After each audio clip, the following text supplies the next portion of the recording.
एक बार ब्रह्मलोक में ब्रह्म सभा लगी थी।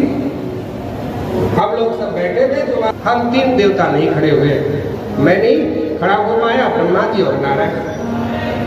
नारायण जी से क्योंकि ब्रह्मा जी तो दक्ष के पिताजी हैं, नारायण का वो उपासक है, उनको देखकर कुछ नहीं बोला, लेकिन मुझे देखकर वो चिढ़ गया और कहने लगा कि ये शंकर मुझे देखकर खड़ा नहीं हो, मेरा प्राण खड़े हो रहे हैं। आप भी थोड़ा सा खड़े हो जाते तो आपका क्या बिगड़ जाता। हमारे पटाखे बिल्कुल खड़े हुए थे ना, तो पत्नी का पिता भी तो बिल्कुल सही, यहाँ भी मेरा ही दोस्त बढ़ गया कि मैं खड़ा नहीं हुआ, मेरे हाथी में गलती हो गई थी, लेकिन अब क्या हो सकता है, हो गई तो हो गई। रहा नसीब में सभी रहना। शबी जी ने कहा अगर कोई हो रहा हो तो हम गाने का इंतजार नहीं करना चाहिए, अगर हमारे पास नहीं आया तो ऐसे जगह चले जाना चाहिए। लेकिन जब ये मालूम है गुरु के यहाँ कोई उत्सव होता हो, चाहे मित्र के यहाँ हो, चाहे पिता के यहाँ हो, चाहे देव मंदिर में हो, मित्र प्रभु गुरु और पिता चाहिए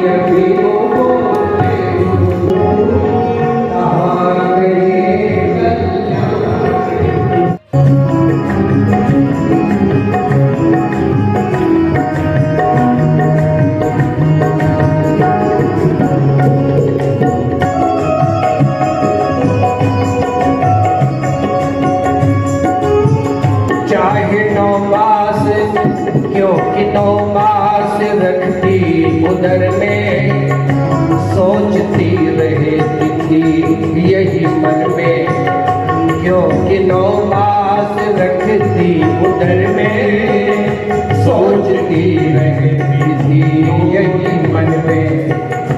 लाल होगा जो पुत्र हमारे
व्यासपीठ का नाम और यात्रा कहाँ, कथा कहाँ हो रही है और उद्देश्य क्या है, और जो युवा पीढ़ी है उसको क्या संदेश है सनातन धर्म को लेकर।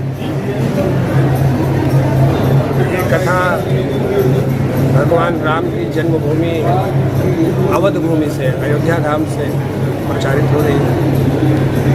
सरयू का किनारा है, राम जन्मभूमि का स्थल है, हनुमान जी महाराज निकट में है, अनेक सिद्ध मुनि संतों का समागम हो रहा है। बड़े बड़े महात्मा गुप्त रूप से जहाँ भी कथा होती है सिद्ध संत उपस्थित होते हैं। ये सौभाग्य है जो लोग यहाँ पर आए हैं कथा श्रवण करने के लिए, और सौभाग्य उनका भी कम नहीं है जो यूट्यूब के और फेसबुक के माध्यम से दूर दराज बैठे हुए भक्त सुन रहे हैं। उनको भी उतना ही लाभ मिल रहा है जिनको यहाँ बैठकर कथा सुनने के जिनको जितना लाभ मिल रहा है।